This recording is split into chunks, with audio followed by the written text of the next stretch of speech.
Hey there, it's Michael. Welcome to Whole Again, the show that's here in support of you creating a meaningful life and the person you're becoming. And I'm excited to share a new series with you that will air this summer as America turns 250 years old, which is still pretty young relative to many other countries across this big blue marble that we all share.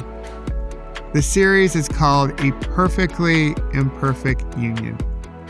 In 2022, I rode my bike across America, from Astoria, Oregon to the Lincoln Memorial. My wife drove our RV, and she had two co-pilots, Jester and Hope, two Springer Spaniels. And when we did it, America was coming out of the pandemic, and we were hurting from things that had happened prior to the pandemic. Of course, going through what we all went through.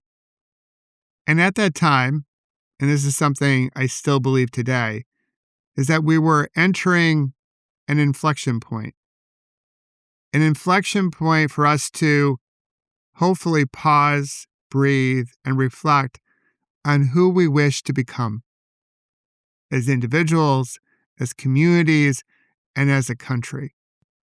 As I pedaled across America, I wanted to share America's beauty with others, her natural beauty and the beauty of her people. And I also wanted to share where we were hurting.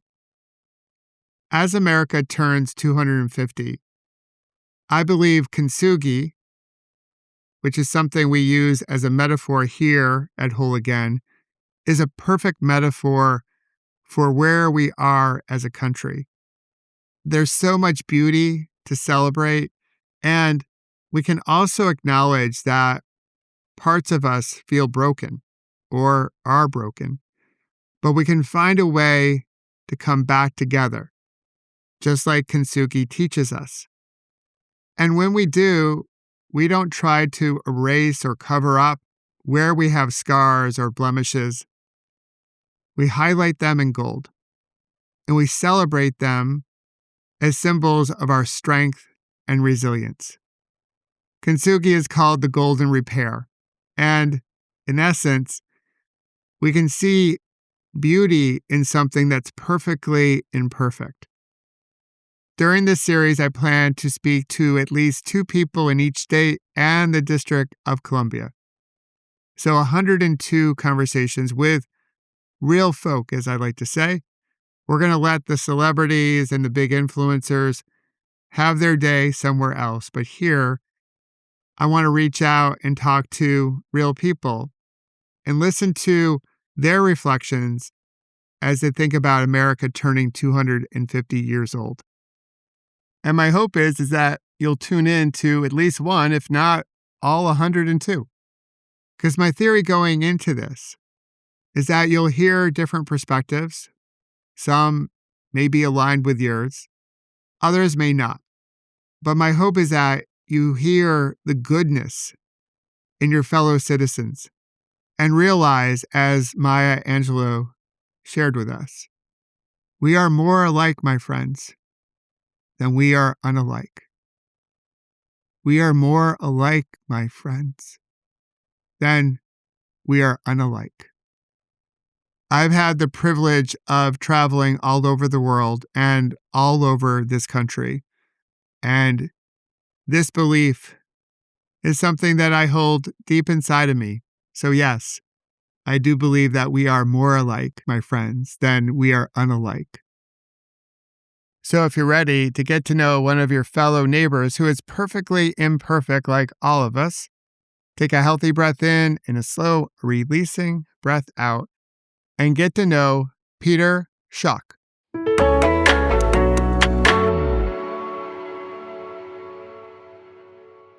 Peter, my friend, thank you so much for joining me here on A Perfectly Imperfect Union.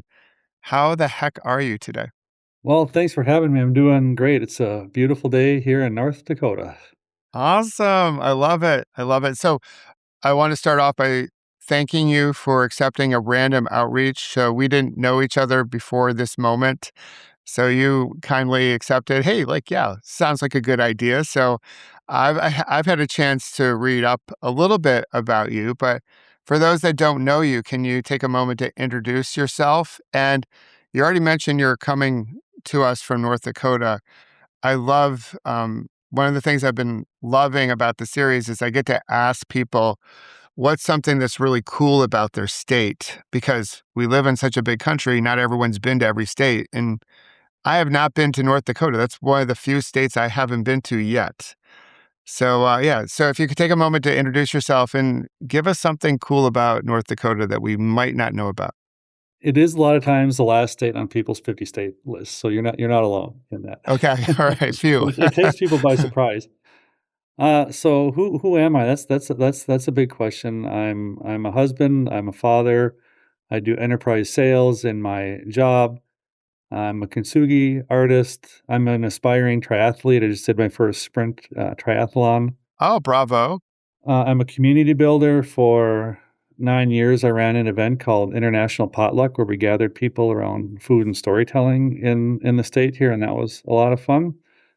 Um, Put that project to bed this last year, and kind of doing some other community building stuff now. But I don't know, I'm someone that loves to just make connections with people and just experience what I call the side quests in life, where you run into people or stories, or like things like this would be like a side quest where all of a sudden something comes up and you get to have this fun spark of connection. Yeah, that's so cool. I love it.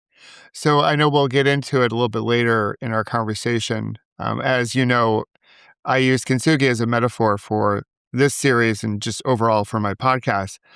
So when I come across someone who knows about Kintsugi and who is a practitioner of it, I'm always curious, like, how did you find Kintsugi?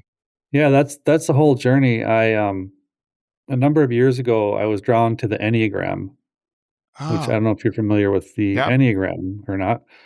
We could talk a lot about that. That's kind of a journey to being what it means to be human, right? And sure, and so yeah. just in my times of understanding that, there was a book that I was reading about the Enneagram, and the author used Kintsugi as a metaphor for our spiritual journey and our healing journey, and talking about just that concept of the beauty of imperfections and the cracks being filled with gold, not to hide them, but to let those things stand out as a beautiful part of your story. And that really resonated with me. There were a couple times I kind of went back to Enneagram and more focused during some life transitions with some job things once, then going through a divorce and some things a few years ago too. And in each of those times, that Kintsugi metaphor really became a really healing metaphor for me in my own life and my own journey. And I just couldn't stop thinking about it. And a few years ago, I was reading a book called The Artist's Way. And in that, I was inspired to explore Kintsugi a little more deeply. And I started taking a class online. And then, to make a real long story short, I got connected with a Kintsugi artist in Japan through that, who was pretty critical of the class that I was taking because the materials and the methods weren't traditional, and encouraged me to take. He had a 12-day master class in Tokyo, and so I went there last year and spent 12 days in a studio learning the art from a traditional master in Japan. Wow, that is so, oh, that's a great story. Thank you for sharing that one, Peter. I know I could probably ask you more and more questions about this particular thread of your life, but we'll get back to some of the other questions as it relates to the series. We'll do it offline in a Happy to talk separate, about that anytime. yeah, we'll do a separate non-podcast conversation. Mhm. So I love the whole project you did too around potlucks and community building. So I want to bring you like maybe back to those days where everyone was around the table and someone would ask you, "Hey, what does America mean to you?" Or maybe it's, "Hey, what do you think, Peter, the American dream is?" How would you answer that question today? Yeah, well, before we get to that, I don't want to lose sight. You asked me what's special about our Oh state. yeah, that's right. I skipped past it. And I got too engrossed in the Kintsugi story. Thank you for yeah. keeping me honest and bringing us back to North Well, Dakota. I Yes. wanted to talk about it because North Dakota gets overlooked a lot of times as it's misunderstood through, the Coen brothers film Fargo, which is a great film. Yes. Yes. None of it's filmed in North Dakota.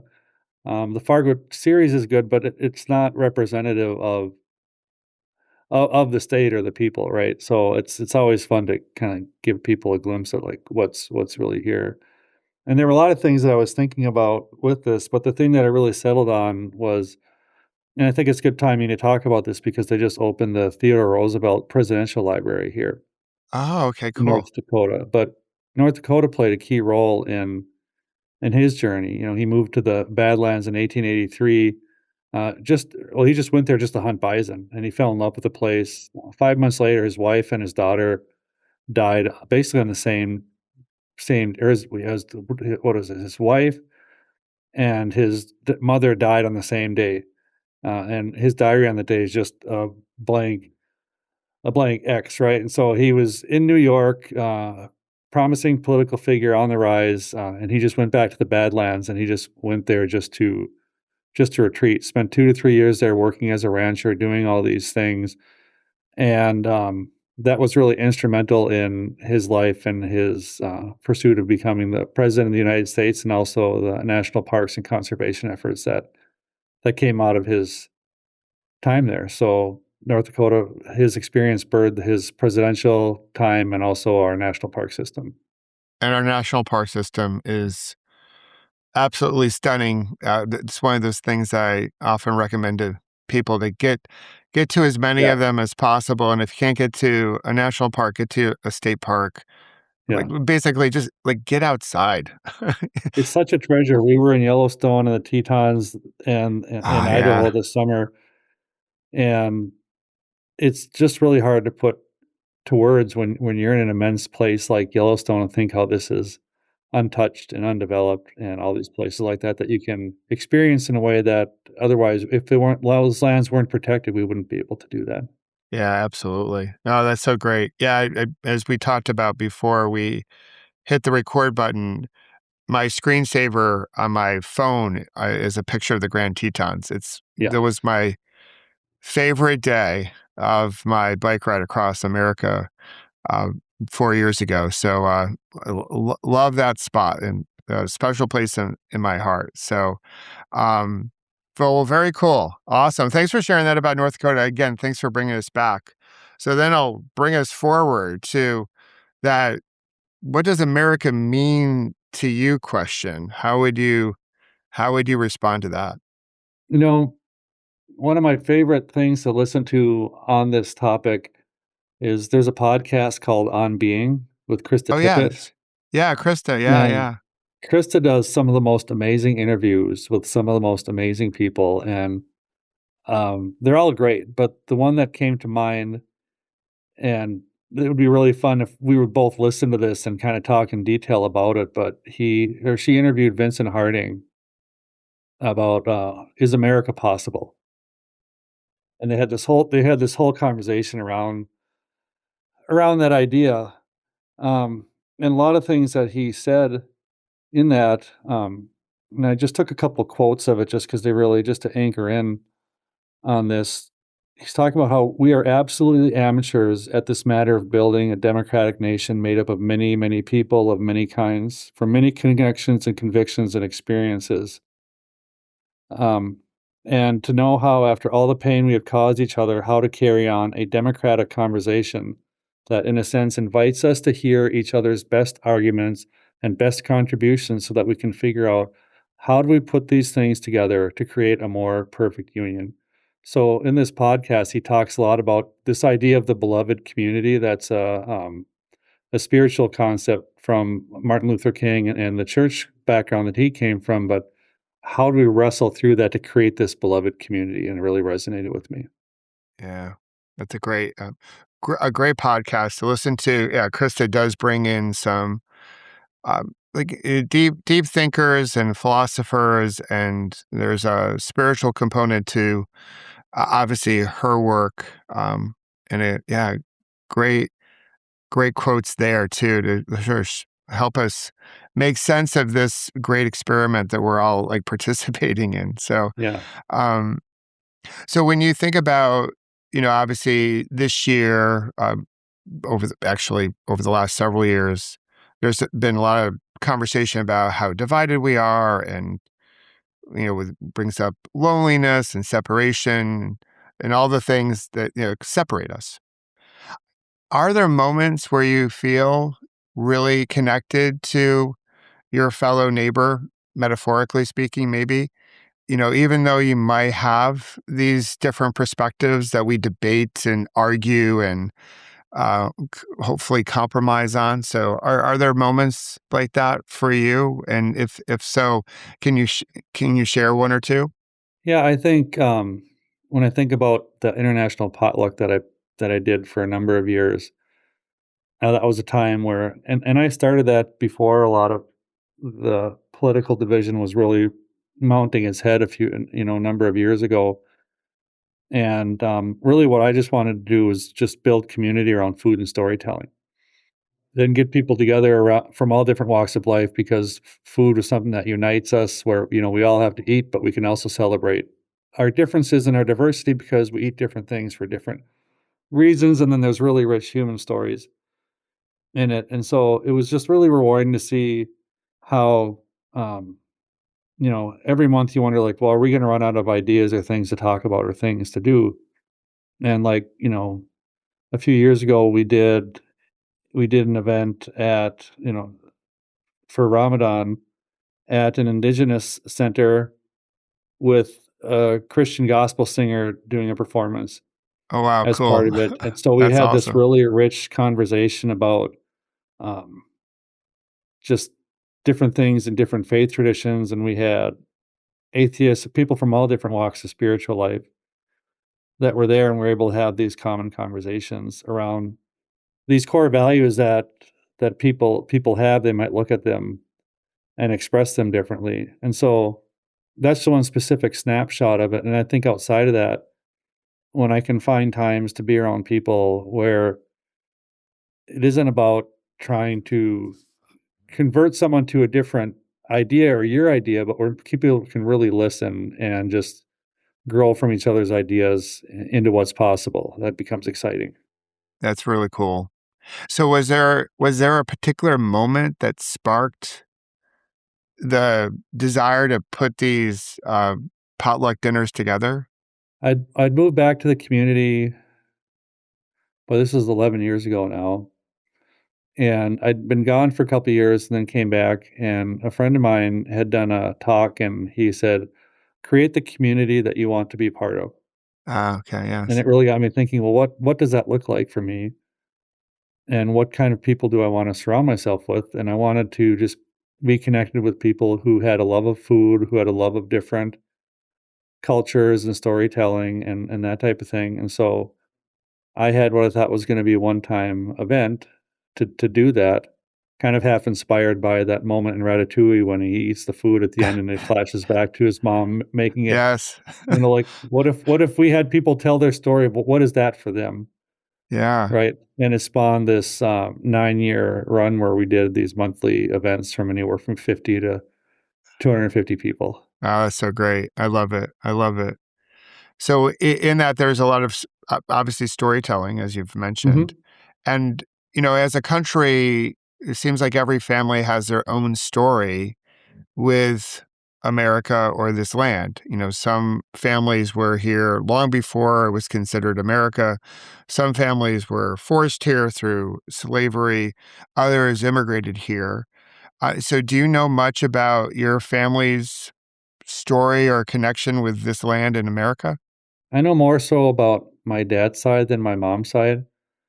Um, my dad's side is there's a group of people called Germans from Russia, Okay. and they were ethnic Germans, and they were invited in the late 1700s to settle into parts of Russia with all these different promises to retain their culture and things, and that went really well for maybe about 100 years, and then they started getting conscripted into the army there, and so then people fled those conditions to come to the United States in the late 1800s, early 1900s, and um, came into the Dakotas through, there's some ugly parts of that too, where the land was taken from the indigenous people, Mhm. and our family and others were the beneficiaries of that. But that's how our family came to the United States back in the late 1800s, early 1900s. All right. Thanks for sharing that. So that's awesome. Good to hear. At least like some connection in terms of past generations. I come from a family that we don't we never really shared those stories. So I'm always curious as to like what other people know about their past. And so a couple of us have dug a little deeper into our story, but still there's some missing puzzle pieces. So I appreciate you sharing a little bit of yours, Peter. So Yeah, no problem. uh, yeah, as we'll circle back to Kintsugi, which I got all caught up in the early part of our conversation. So if you could, using Kintsugi as a metaphor, the spirit of it, if you could do one thing, again, it may not be in a perfect way, but it would be a meaningful step forward to help us connect and heal and, potentially downstream grow. What would what would that be for you, for our country? I think it would be to give people the space to tell and listen to both sides or multiple sides of a story about this shared place that is called America, and be able to do that without feeling threatened or that we have to exclude voices from the story. I think of there's a um, there's a place about 10 miles from where I grew up. It used to be called Whitestone Battlefield, but they've since renamed it Whitestone Hill. And they called it a battlefield because the U.S. the Army went there and essentially slaughtered a number of indigenous women and children while the men were off Mm, on a hunt, and it was called a battle because the minimum number of soldiers died for it to be considered a battle. But this is a place that they had, well, they still do. They have a monument to the soldiers up on the top of this hill, and they had all these different things. Now, when I was a kid, we would go there, and you would have like church picnics and softball and all those kind of things. But the indigenous side of that story wasn't really told, and over the past 10 years, that has started to be told, and they've been putting different art and installations telling the story from the indigenous perspective in that shared space, and what that means for everyone's history that is involved. And for me, if we could do more of that in America and have those conversations and really listen to each other, that would be a beautiful start for repair. yeah, I think I'm with you on that. Just being able to sit with each other and say, "Hey, I hear you. I see you. Um, I love you." One human to another. I appreciate your background and your lived experiences. Most likely are going to be different than mine, and so and your that experience is just as valid as my experience, and so we don't have to sit there and with defensiveness or immediately pushing back or excluding people. We can welcome all the different stories in. Uh, some are going to be very joyous and happy, and others are going to be uh, quite horrific and hurtful and filled with grief and sorrow. And but that's how we come together. That's how we like truly like see and empathize and show compassion to one another. So I love that. It's through that conversation, those stories that I think do help us see that part of me is in part of you, and vice versa. Well, I see a lot of, and this is across. I've got friends across the political spectrum, and I see a lot where this gets framed as a culture war or a battle to protect your values or protect what's right. And Sure.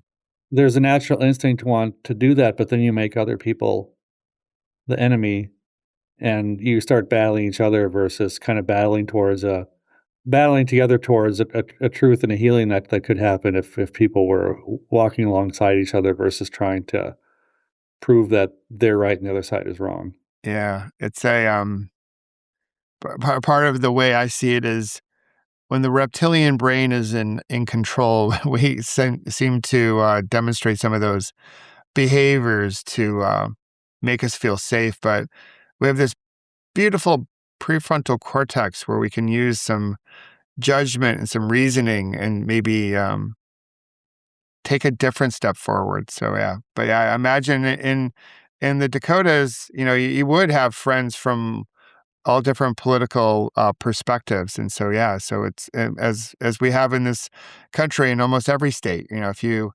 get outside the cities, they tend to be really blue. You get into rural parts that are really red, and but there's still a way I believe that we can come together and see each other and find that way to heal. It's not going to be perfect. We're not going to stop disagreeing. That's part of the messiness of democracy.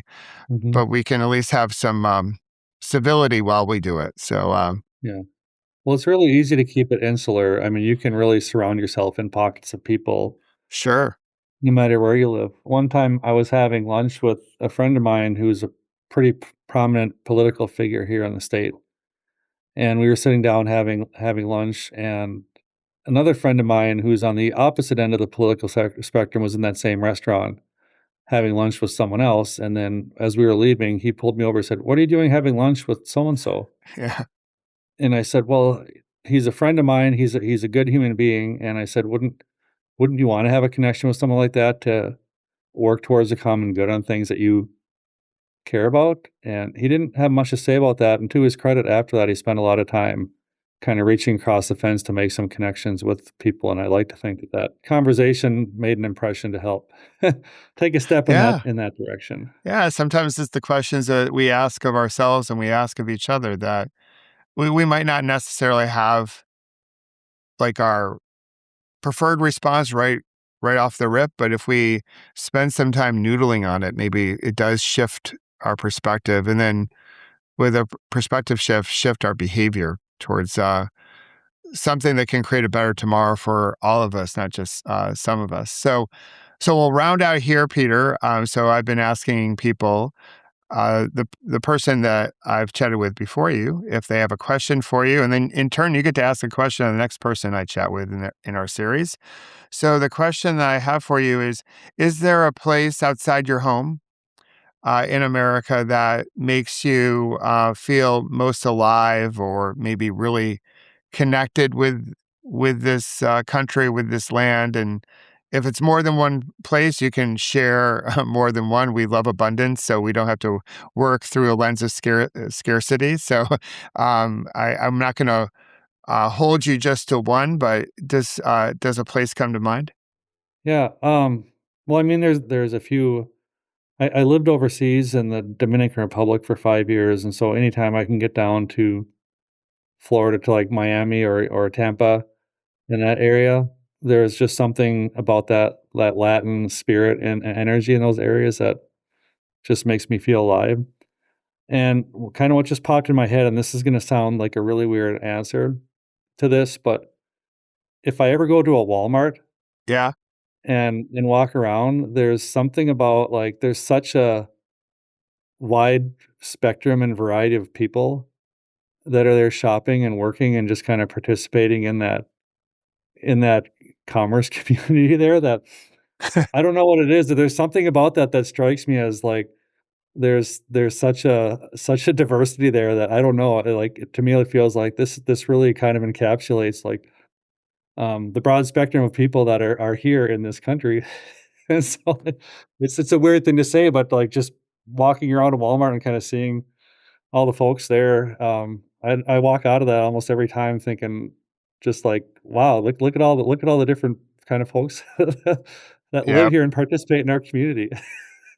Maybe not the answer either of us was expecting, but that's No, my that final answer. Walking around I, Walmart. I love that answer. And you mentioned the DR. My wife is actually traveling there tomorrow. She's been getting together with her college girlfriends for 25 years. Nice. every year, and this is a big birthday year for most of them. So they're taking a few days and going down to the DR, and um, I think laying by the pool, and having fruity drinks and stuff like that. So I can't wait to for her to come back and report back on her experience. I've never been there myself, so I'm looking forward to living vicariously through her. So, and the Walmart, there is again a soft spot in my heart for the Grand Tetons, but also Walmart, because as we went across the country, we could always park our RV in a Walmart parking lot Mhm. because they're so big. And we would go there to stock up on food for our RV. So we would, like you, we would walk the aisles and be like, this really does represent all of America. And then if you look at all the cars in the parking lot, you would Yeah. find cars that are completely beat up that probably should be sent to the scrap heap, to Yeah. very nice luxury cars and all cars in between. And you can tell a lot about, the place that you're going into based on what kind of cars are parked in the parking lot.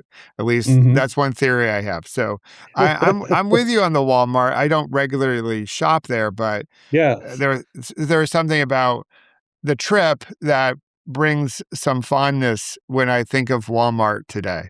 Yeah, there's a lot of layers to the conversation about that just yeah, Yeah. we won't necessarily dive into today, but I'm just saying anytime I do happen to go into one, that's kinda what I see, and that's what I take away from it. Excluding all the other Yeah, there's all well, like America, it is complicated. I remember Yeah. back when I was in college studying, when I was studying marketing, back then Sears was the largest retailer in America, and there was just talk about this upstart company, Sam Walmart, like Sam Walton rather, coming up and growing, and they would soon one day like surpass Sears. And so obviously we know the history, we know that has happened, but there's definitely a complicated part of their story, but then there's also what they've done for Arkansas, and very specifically, like, one of my interests is gravel cycling, and there's interest that they have in that, and they've done a wonder with, Arkansas state parks and gravel trails and helping people get outside. That's actually quite wonderful. So, like all of us in this country, we are complicated. There's no, like, easy answer, and so we have to go through a lot of discernment to, like, understand, like, where do we sit on something. So, very cool though that you brought that up.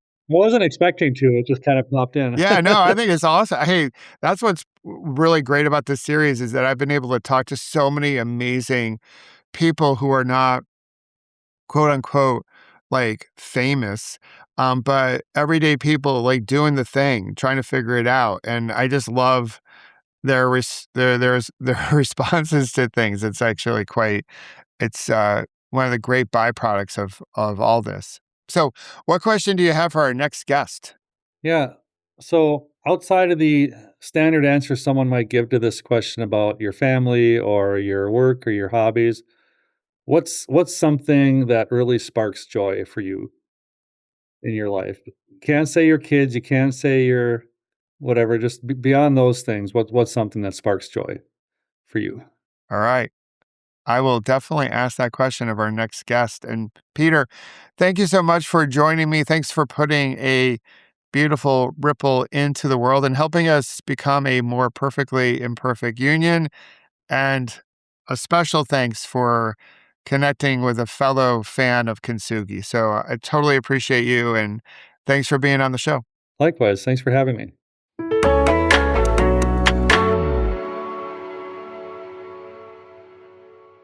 I don't know too many people who know about Kintsugi. I'm on a mission to educate the rest of America on what Kintsugi is and how it can be a metaphor. As you know, it's a metaphor for the series, but I think it's a metaphor for America and really all of our personal lives. So when I saw that Peter was a Kintsugi artist, I was like, I have to reach out to him. And we could have spoken for hours. So I just loved our conversation. And as someone who is all about choosing joy, I totally dig his question. So what about you? What sparks joy for you? Let me know in the comments section below. And as always, thanks for listening. Thank you for being here. And I hope you'll check out the rest of our series as we travel around America, speaking to everyday folks trying to figure this out, but taking steps to do so, on their reflections as America turns 250. And be sure to check out my episodes here on Whole Again to help you step into the person you're becoming and live a meaningful life. But until all that, don't forget to celebrate your scars as golden symbols of your strength and resilience. And don't forget to have fun storming the castle.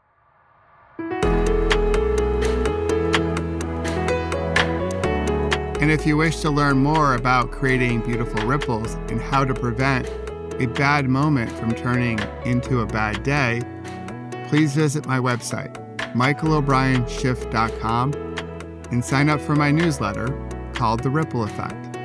And join us each Monday, Wednesday, and Friday here at Whole Again and discover how you can heal, grow, and become more resilient, and celebrate our scars as golden symbols of strength and resilience. Until then, remember, you can always come back to your breath. You've got this, and we've got you.